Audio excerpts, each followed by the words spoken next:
우리의 믿음의 눈을 열어 나를 보고 옆에 보면 다 하나님의 자녀이니 그 사람이 보배롭고 존귀한 줄 알게 됩니다.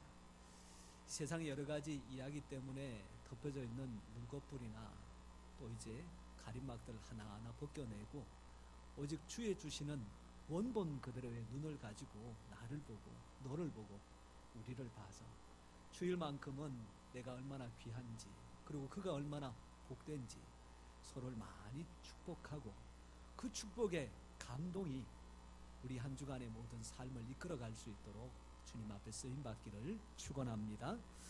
여러분, 시골에 살았던 분들이야 그런 화장실에 대한 고충이 달랐겠지만 이 서울이나 도심에 살았던 분들은 힘들고 어려운 시절 이 골목마다 기껏해야 하나 정도 있는 그 공용 화장실에 대한 힘들었던 추억들이 아마 있으실 겁니다.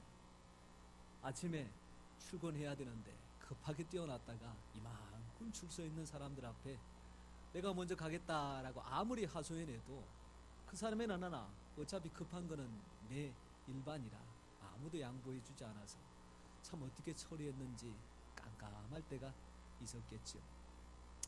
그렇게 살았던 그 사람에게 그 당시의 소원은 화장실 있는 집만 있으면 좋겠다, 그런 생각이었습니다. 그런데 어느 날 친구네 신혼집에 초대를 받아서 갔더니 마침 그게 그 당시에도 살기 쉽지 않은 아파트였어요. 아파트에 떡 들어갔더니 오매불망했던 그 화장실이 집안 한 자리에 떡하니 있고 겨울에도 추운데 고생하지 않고 뜨거운 물 콸콸 나오니 이게 바로 천국이구나. 나도 화장실 딸린 집 하나 꼭 장만해. 그래서 애쓰고 힘쓰고 절약해서 드디어 하나 집을 마련했습니다. 이제는 나도 만족하여 살만하다 싶었는데 이번에도 그 친구 집이 다시 집제를 한다고 초대를 했네요. 가봤더니 그 집에는 화장실이 두 개예요. 두 개. 안방이 하나 따로 있고 거실 하나 따로 있고 이게 웬일이야. 나도 화장실 두 개 딸려있는 집 살고 싶다. 그때부터 애쓰고 수고해서 드디어 화장실 두 개 있는 집을 마련하고 이사를 갔습니다. 근데 그러다 보니까 이미 두 사람 다 나이가 지긋하여 황혼을 바라보게 되니 이 사람이 지난 세월을 돌아보며 이렇게 넋두리 한마디 합니다. 결국 화장실만 넓히다가 인생 다 보냈다고 하는 이야기지요. 이런 한국의 정서를 어찌어찌 알았던지 스위스의 우리 기독교 학자이면서도 상담가의 대가였던 폴 투르니에라고 하는 사람이 대부분의 사람들은 무한정 살 것 같은 준비를 하면서 평생을 허비한다고 하는 이야기로 우리의 마음을 달래고 있습니다. 사랑하는 성도 여러분, 그런 인생에게 사람들이 내리는 한 가지 결론이 있지요. 행복은 성적순이 아니고 행복은 무엇에 족한다고요? 만족할 때에 우리에게 찾아오는 겁니다. 사랑하는 성도 여러분, 나의 삶에 만족할 때 비로소 그곳에서 행복이 꽃피고 사랑이 열매 맺는 줄 믿습니다. 여러분, 저도 한번 생각해 봅니다. 여러분들 앞에 서 있는 목사가 만약에 주기철 목사님이라면 참 성도들이 얼마나 복될까. 주기철 목사님이 아니면 손양은 목사님 정도가 된다면 성도들이 얼마나 복될까. 그런 생각을 하다가 우리 교회 장로님이 주기철 목사님을 가르쳤던 조만식 장로님 같은 분이 있다면 얼마나 좋을까. 우리 교회 집사님이 스테반 같은 집사님은 또 얼마나 좋을까. 우리 교회 여선도의 회장님들이 두보라 같은 담대한 사람이면 또 얼마나 좋을까. 그렇게 생각하다가 그게 무슨 소용이냐. 그게 무슨 소용이냐. 주기철 목사님이란 분이 오셨는데 성도들이 지금 이 시대의 성도이면 그 목사님도 쉽지 않을 거예요. 조만식 장로님 같은 분들이 오시더라도 지금 형편에 그분이 그와 같은 삶을 살아간다는 것도 만만치 않고 스데반같이 죽음을 각오하고 나아가는 믿음의 사람이 물론 귀하지만 그런 분들만 교회 안에 가득하다 그러면 다들 죽자 살자 그렇게 할 텐데 그것도 사실은 만만치가 않겠다. 그래서 내린 결론이 우리 교회 장로님이면 그걸로 족하고 우리 교회 집사님이면 그걸로 족하고 우리에게 구역장님, 전도회 회장님이면 그걸로 족할 때에 이 연약한 목사의 마음속에도 참된 행복이 찾아오더라는 겁니다. 오늘 옆에 있는 장로님, 권사님, 집사님, 성도님들이 그분이 바로 보배롭고 존귀한 줄 알고 또한 인정을 할 때에 교회 안에 하나님이 주신 행복으로 충만케 되는 줄 믿습니다. 여러분 이렇게 인사 한번 하십시다. 몇 주 전에 제가 함께 나눴던 인사인데요. 당신 때문에 행복합니다. 우리 같이 한번 나눠봅시다. 시작.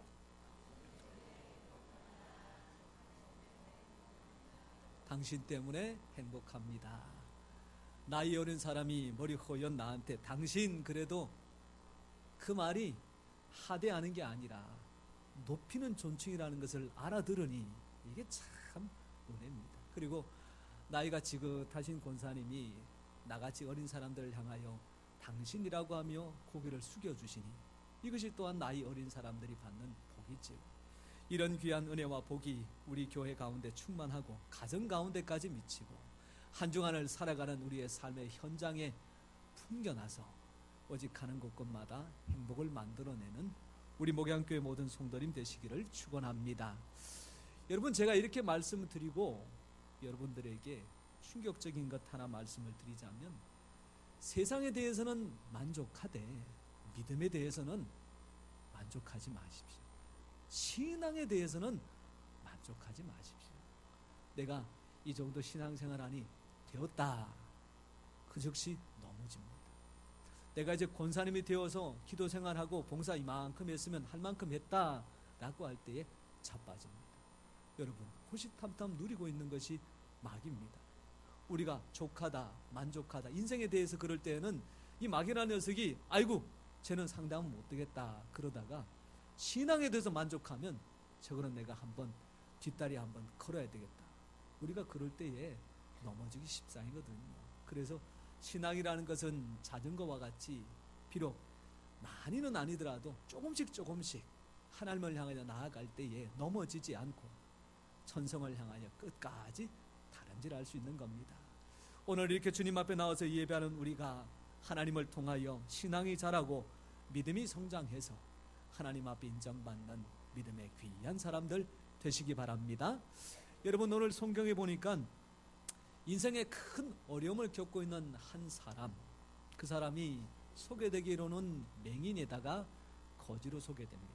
즉 말하자면 누가 보더라도 불쌍한 사람이고 누가 보더라도 측은한 사람입니다. 누구도 이런 사람을 닮아가고 싶어 하지는 않습니다. 그런데 오늘 말씀의 끝에 보니까 그랬던 사람이 어떻게 달라집니까? 예수님을 따르는 사람으로 달라집니다. 성경에 예수님을 따르더라 라고 했던 사람들의 이름들을 거명하면 이런 사람들이지요. 베드로, 안드레, 야고보, 요한, 마태. 여러분 이 사람들이 누구들입니까? 예수님의 12제자들입니다. 이 따르더라고 하는 말은 예수님의 12제자와 같이 인생의 목적을 하나님 앞에 예수님께 둔 사람들입니다. 이 얼마나 귀합니까? 비록 시작은 맹인이요 거지라 불쌍하고 연약하여 다른 사람들의 도움을 받는다고 할지라도 믿음과 신앙이 잘 성장하여 예수님께도 인정받는 제자의 삶, 세상 가운데서 함부로 대할 수 없는 제자의 삶, 우리 모든 성도님들의 삶이 되시기를 축원합니다. 여러분 어떻게 이 맹인 거지 바디메오가 이런 귀한 인생으로 변화될 수 있었을까? 오늘 내용들을 함께 살펴보면서 우리에게 주시는 은혜를 함께 나눌 때에 첫 번째로는 바디메오는 앉을 자리를 아는 사람이었다. 다른 말로 있어야 될 자리, 그 자리가 어디 있는지를 잘 아는 사람이었다. 그런 생각이 듭니다. 예수님께서 갈릴리에서 열심히 예루살렘을 향하여 내려오시다가 가는 길에 있는 여리고성에 잠시 머무셨습니다. 그리고는 거기서 크게 눈에 띄는 사역의 내용들은 없이 그저 여리고성을 나가서 이제는 최종 목적지인 예루살렘을 향하여 나아가십니다. 근데 여러분 지금 맹인 거지 바디메오가 여리고성을 들어가는 입구에 앉아 있을까요? 여리고성을 나가서 예루살렘으로 가는 길목에 앉아 있을까요? 어디 앉아 있겠습니까? 성경에 보니까 여리고를 나가실 때에, 다른 말로 예루살렘을 향하여 가시는 곳, 말하자면 여리고성을 나가는 그곳에 앉아있는 바디메오가 앉을 자리를 안다고 하는 이야기죠. 여러분, 우리 한국 사회에 못 먹고 또한 먹지 못하는 것이 힘들었을 때에 생겨났던 말 중에 곡간에서 인심이 난다고 하는 이야기가 있습니다. 쌀독에서 인심이 난다고 하는 이야기가 있어요. 여러분, 춘향전에 보면 이몽룡이가 과거에 겁제했습니다. 그래서 암행어사로 그 나라의 임금으로부터 임명을 받지요. 그때 거짓골을 하여 고향 남원에 찾아가서 제일 먼저 들렀던 곳이 어디입니까? 사또의 잔치자리였습니다. 여러분, 그 잔치자리에 거지가 왔을 때 어떻게 해요? 쫓아냈습니까? 한상 차려서 거하게 밥을 줬습니까? 한상 차려서 거하게 밥을 줬습니다. 잔치집에 가야 먹을 게 있지, 초상집에 가봐야 사실은 별반 얻어먹을 거는 없는 겁니다. 사랑하는 성도 여러분, 오늘도 세상의 그 누구는 버닝썬 같은 곳을 찾아갈지 모릅니다. 아레나라고 하는 곳을 찾아갈지 모릅니다. 마약이 기다리고 있는 곳, 술이 기다리고 있는 곳, 자기 인생을 망치는 곳을 향하여 오늘도 발걸음을 옮기는 사람들이 무수할지 모릅니다. 그러나 오늘 이 시간 우리는 하나님을 만나는 자리, 하나님께서 자녀에게 복주마 약속하신 자리, 하나님을 찾되 간절히 찾는 자에게 만나주시리라 약속하신 예배의 자리, 이 자리에 나온 것이 하나님의 은혜요, 이 자리를 찾는 것이 지혜로운 사람인 줄 믿습니다. 오늘 이 자리에 나와 하나님 앞에 간절히 기도할 때에 바디메오의 소원을 들어주신 하나님께서 오늘 우리의 소원을 들어주시사 하늘의 위로와 소망으로 풍성케 하실 줄 믿습니다. 여러분, 가정에 어려운 문제가 생겼습니다. 어디를 찾아가야 될까요? 야곱의 집에 사랑하는 딸아이 하나가 있었는데 그만 세겜이라고 하는 동네 청년으로 인하여 사실 좋지 못한 일을 겪게 됩니다. 이 일들을 들었던 오빠 시몬과 레미가 특별히 이 일들이 가정에 미친 불명예스러운 것이라 생각하고 세겜 사람들에게 찾아가서 칼을 휘두르니 그 일로 말미암아 많은 사람들이 죽임을 당하게 되는 거죠. 그런데 이 세겜이라는 사람들이 자신들이 잘못한 일은 생각하지 않고 동네 사람들이 피해를 입었구나 생각하고는 다 들고 일어나서 이 야곱의 가정을 한 번에 어찌해 보려고 덤벼들기 시작합니다. 야곱이 아무리 종들이 있고 소떼와 낙타떼 그리고 자녀들이 아들이 12이나 되지만 그럼에도 불구하고 한 가정에 불과한 거지. 동네에 있는 사람들이 다 들고 일어나면 야곱도 감당할 수 있는 방법이 없습니다. 그때 야곱이 모든 가족들, 특별히 자녀들을 다 이끌고 베델로 올라가자 그렇게 이야기합니다. 베델로 올라갔더니 말씀 속에 하나님께서 이렇게 해주십니다. 하나님께서 그 사면 고울들로 크게 두려워하게 하셨으므로 야곱의 아들들을 추격하는 자가 없었더라. 아니, 베델이 도대체 어떤 곳이길래 거기에 올라갔더니 하나님께서 이 야곱으로 말미암아 그 주변에 있는 사람들이 두려워하게 하고 아들들이 잘못했음에도 불구하고 그 아들들을 추격하는 자가 아무도 없게 해주셨을까? 여러분, 베델은 하나님의 집입니다. 오늘날로 말하자면 교회입니다. 더 넓게 말하자면 하나님을 만나는 곳입니다. 여러분, 어려운 문제 있을 때에 하나님을 찾고 교회를 찾고 주님 앞에 나아가는 사람에게 소망이 있습니다. 여러 가지 힘들고 어려운 일 많을지라도 끙끙 앓고 뼈를 마르는 근심으로 내버려 두지 말고 하나님 앞에 나아가 주를 만남으로 말미암아 오히려 문제를 해결받고 하나님 앞에 귀하게 복되게 살아가는 우리 성도님 되시기를 축원합니다.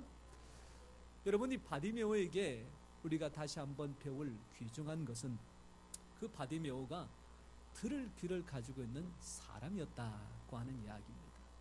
여러분, 시력이 선천적으로 만약에 장애가 있으면 그것으로 끝나는 것이 아니라 그 반면에 아주 예민해지는 게 있습니다. 어디가 예민해지겠습니까? 청각이 예민해집니다.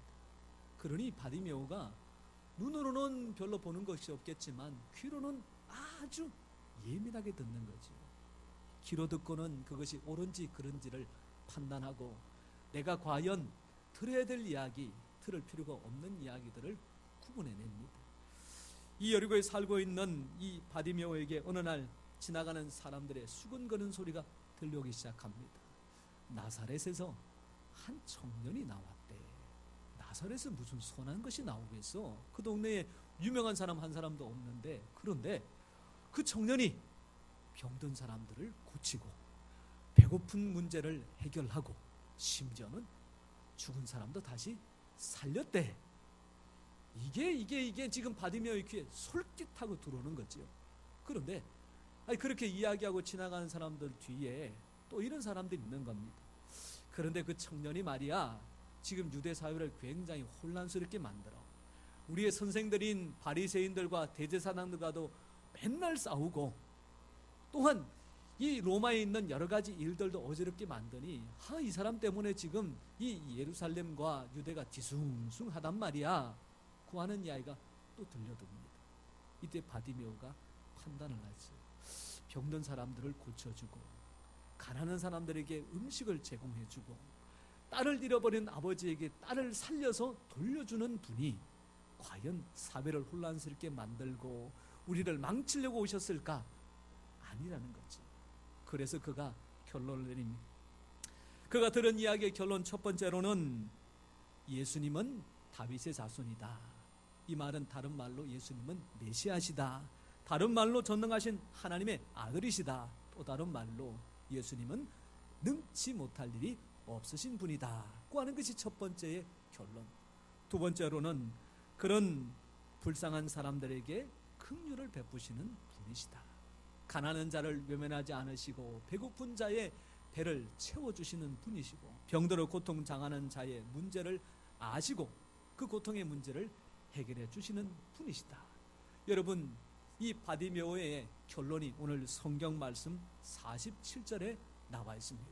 우리 같이 한번 말씀을 읽고 이 바디메오 같이 우리도 그런 믿음과 신앙으로 하나님 앞에 고백하시기 바랍니다. 47절 같이 읽겠습니다. 시작. 나사렛 예수시란 말을 듣고 소리질러 이르되 다윗의 자손 예수여 나를 불쌍히 여기소서 하거늘. 할렐루야. 오늘 우리에게도 예수님은 다윗의 자손 예수시며 전능하신 분이시고 불쌍히 여겨달라 구할 때에 그 음성에 귀를 기울이시는 하나님이신 줄 믿습니다. 여러분, 개소리만 잘 들어도 사람의 생명을 건질 수가 있습니다.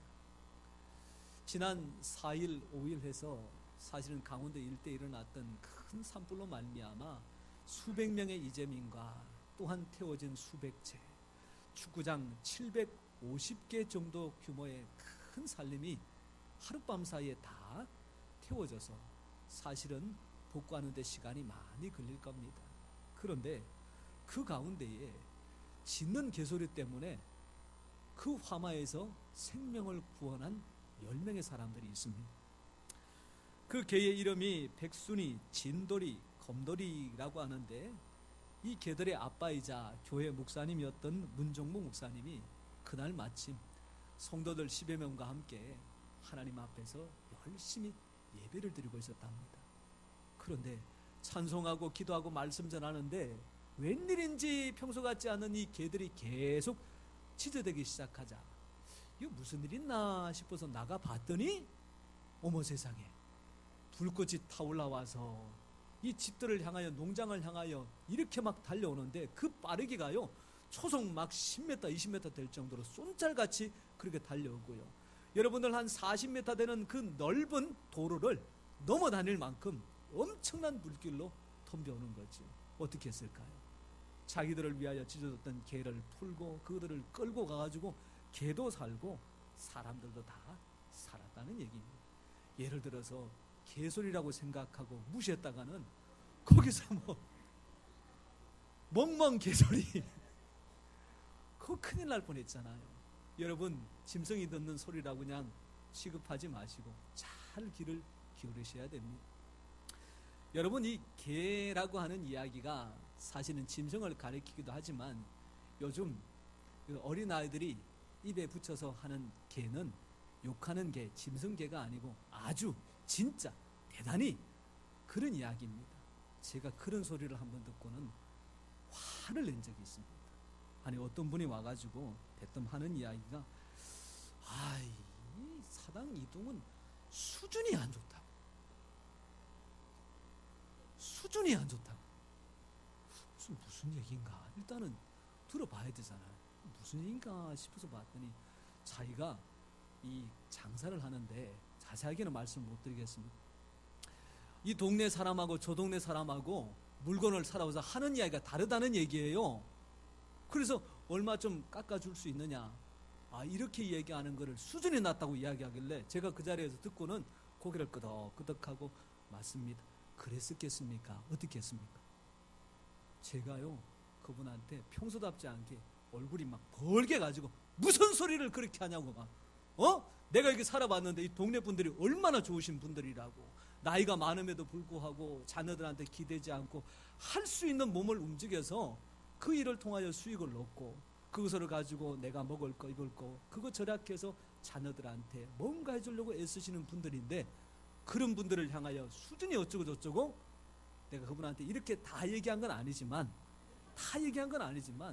하여튼 좀 과하게 혼냈습니다. 그래서 다시는 못 오게. 결국 나중에 하는 이야기가, 목사님 혹시 교회에 저한테 시간을 좀 주시면 제가 하는 좋은 일들을 좀 소개할 수 있는 기회를 달라 그러길래 제가 허용을 해줬을까요? 안 해줬을까요? 안 됩니다. 수준이 어쩌고 저쩌고 하는 사람이 무슨 이 지역을 위해서 자기의 장사하는 것을 헌신하고 자기가 손해보면서 그것을 끼치겠습니까?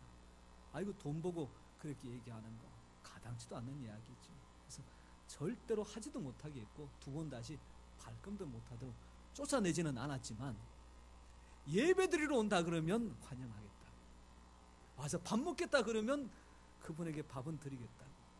밥 먹으려고 예배 드리는데 막을 일은 없잖아요.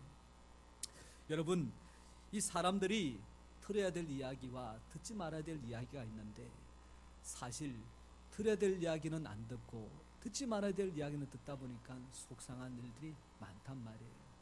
여러분, 오거스틴이라는 사람은 어머니 모니카의 간절한 기도 덕분에 사실은 회심한 사람입니다. 그런데 그가 회심할 때에 교회 목사님이 말씀을 전하는 가운데 깨닫고 돌아온 게 아닙니다.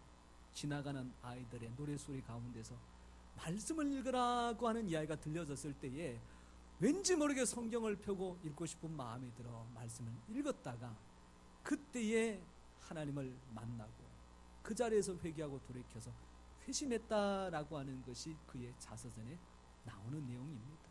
어린 나이라고 할지라도 주의 음성으로 듣고 그것을 나의 삶에 그대로 적용할 때에 비록 아이는 소리를 하고 끝날지 몰라도 그 말씀을 듣고 순종하는 그 사람에게는 참된 복이 임할 줄 믿습니다. 여러분, 이렇게 우리의 귀가 좋은 말을 들어야 됨에도 불구하고 성경에 보니까 누구보다도 잘 들어주는 분이 계세요. 잘 들어주는데 이분만한 분이 없습니다. 그분이 누구실까요? 하나님이세요. 요한일서 5장 14절 말씀에 보니까 그를 향하여 우리의 가진 바 담대함이 이것이니 그의 뜻대로 무엇을 구하면 그 다음에 들으심이라. 하나님을 향하여 될지 안 될지 고민하지 말고, 이거는 가능하겠다 불가능하겠다 그거 내 형편과 처지 때문에 판단하지 말고 전능하신 하나님 앞에 담대하게 나아가 구하면 하나님께서 어떻게 해요? 들으신다. 들으신 하나님께서 어떻게 해요? 응답하신다. 응답하신 하나님께서 우리의 삶에 역사하신다. 믿음의 역사로 삶을 변화시키는 우리 성도님 되시기 축원합니다. 여러분, 주만 바라볼지라 라고 하는 찬양 속에 이런 하나님에 대한 절절한 고백이 있습니다.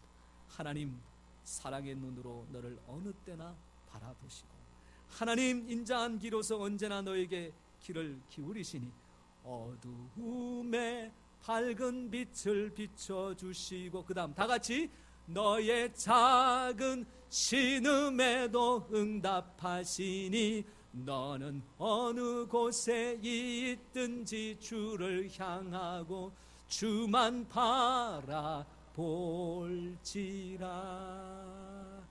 작은 신음소리라는 것은 정말 삶이 너무 각박해서 하나님 나 죽겠어요 소리도 못할 만큼의 소리.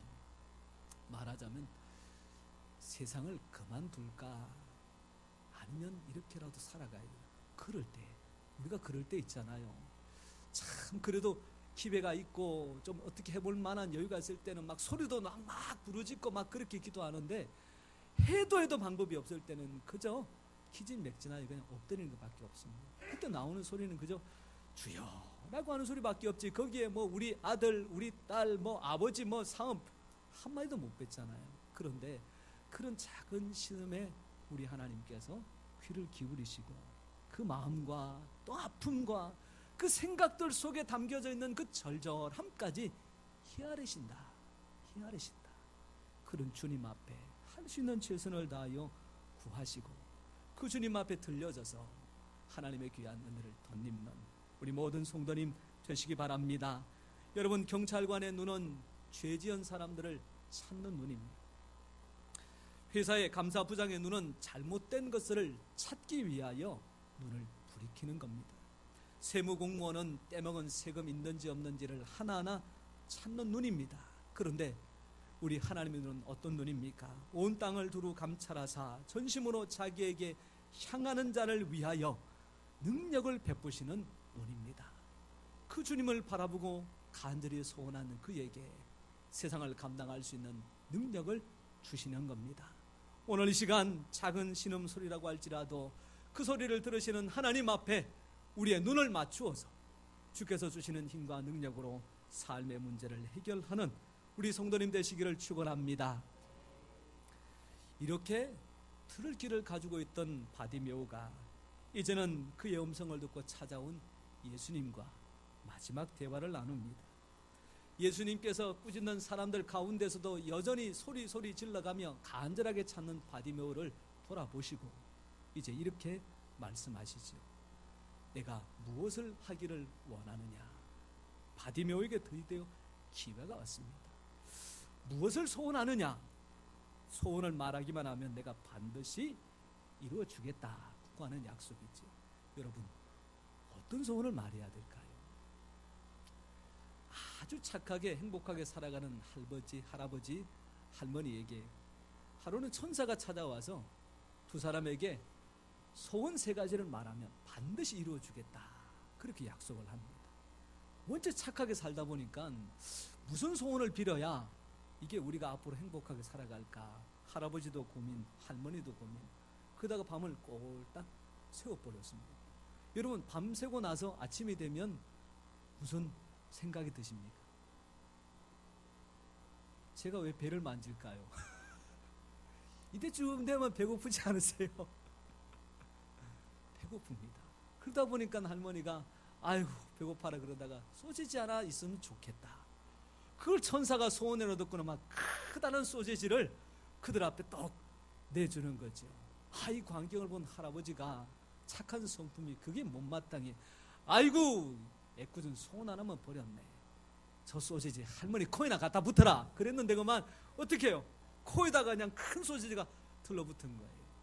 여러분, 이제 남은 소원이 몇 가지입니까? 하나요. 할아버지나 할머니나 나쁜 사람 같았으면 어땠을지 모르겠는데 할아버지가 어떻게 착한 사람이잖아요.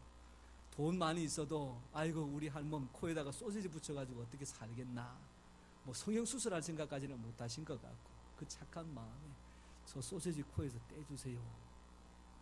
3가지 소원을 말하기 전과 말하고 나서 어떻게 해요? 남은 거는 뭐밖에 없다? 소시지밖에 없다. 여러분, 기회를 줬을 때에 잘 구해야 됩니다. 무엇을 구해야 정말로 행복할 수 있을까? 성경에 하나님께서 소원이 무엇이냐라고 물어보실 때에 잘 구한 대표적인 사람이 솔로몬입니다. 하나님 앞에 듣는 마음을 좋게 주사 주의 백성을 재판하여 선악을 분별하게 하옵소서. 주께서 이것을 들으시고 마음에 들어 내게 지혜롭고 총명한 마음을 주시고 내가 구하지 아니한 부귀와 영광도 내게 주노니.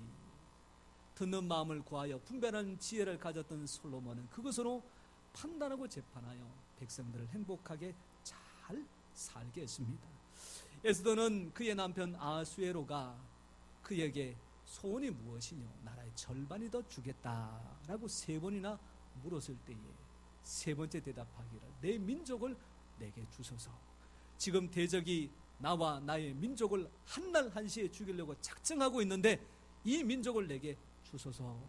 그렇게 구하였더니 하나님께서 민족을 위하여 구하는 에스더의 소원을 그 왕 아하수에르의 마음에 들게 하시사 민족 모두를 구원하시고 에스더로 말미암아 오늘 이 시대 이날까지 믿음의 귀한 위인으로 성경 안에서 밖에서 인정받게 해주셨습니다. 여러분, 기회를 주셨을 때에 잘 구해야 됩니다. 오늘 바디메오 기회를 주셨습니다. 무엇을 구했을까요? 여러분, 그가 구한 것은 선생님 보기를 원합니다 고 하는 소원이었습니다. 그런데 저는 이것이 바디메오의 소원의 전부는 아니다라는 생각이 듭니다. 여러분, 보기를 원했던 바디메오 눈 뜨면 뭐 하겠습니까? 지금까지 누리지 못했던 것들 먹고 마시고 찾고 누리고 아마 그렇게 다 해야 이게 정상적일 겁니다. 그런데 평생 보지 않았던 눈이 뜨여지자 그가 선택한 것은 좋은 경치 구경하러 다니고 맛있는 음식 먹고 지금까지 보고 싶었던 것들을 찾아다니는 것에 시간을 사용하지 않고 52절 마지막 말씀해 보니까 예수를 따르니라. 우리 같이 한번 말씀을 읽어보겠습니다. 52절 말씀입니다. 시작. 예수께서 이르시되 가라 내 믿음이 너를 구원하였느니라 하시니 그가 곧 보게 되어 예수를 길에서 따르니라. 아멘. 누가복음 5장 11절 말씀, 예수님께서 어부들에게 말씀하십니다. 나를 따르라 그러셨더니 그들이 배들을 육지에 대고 모든 것을 버려두고 예수를 따르니라. 여러분, 따른다라고 하는 것은 예수님의 제자가 되겠다는 이야기입니다. 예수님의 제자가 되겠다는 얘기는 예수님처럼 나도 살아가겠습니다 라고 하는 고백입니다. 평생을 앞을 못 보고 먹지 못하고 거지로 살았던 바디메오, 눈 떴을 때에 먹는 것 입는 것 쫓아가지 않고 내가 이제는 예수님을 따르는 삶을 살겠다. 이 신앙의 고백이 위대한 신앙이요 믿음입니다. 사랑하는 성도 여러분, 우리에게 하나님께서 오늘도 기도할 때에 하나님 들으시고 듣는 자에게 응답으로 하나님 허락하여 주십니다. 무엇을 구하시겠습니까? 화장실 넓은 거 구하다가 화장실 넓히다가 세월 다 갔다라고 할 수도 있습니다. 좋은 차, 큰 차 구하다가 큰 차 사용하다가 시간 다 갔다 그럴 수 있습니다. 높은 직급 구하다가 직급만 구하다가 시간 다 갔다 그럴 수도 있습니다. 그러나 눈 뜬 것이 도가 되어 주를 따르겠다 고백했던 바디메오 같이 좋은 집, 좋은 차, 그리고 좋은 직급을 통해서 하나님의 귀한 영광을 나타내리라, 그런 믿음의 소원을 가지고 나아갈 때에 그에게 이루어지시는 소원이 그도 행복하고 그로 말미암아 우리 하나님도 행복하십니다. 사랑하는 성도 여러분, 오늘 내가 구하는 것이 눈앞에 보이는 것에 그치지 말고 결국 하나님의 영광을 나타낼 수 있는 일에 도구로 쓰임받도록 기도하시고 구하셔서 바디메오 같이 귀한 인생, 하나님께서 인정하시는 인생, 많은 사람들에게 모범이 될 수 있는 귀한 신앙, 우리 모든 성도님들의 삶이 되시기를 주님의 이름으로 축원합니다. 기도하겠습니다.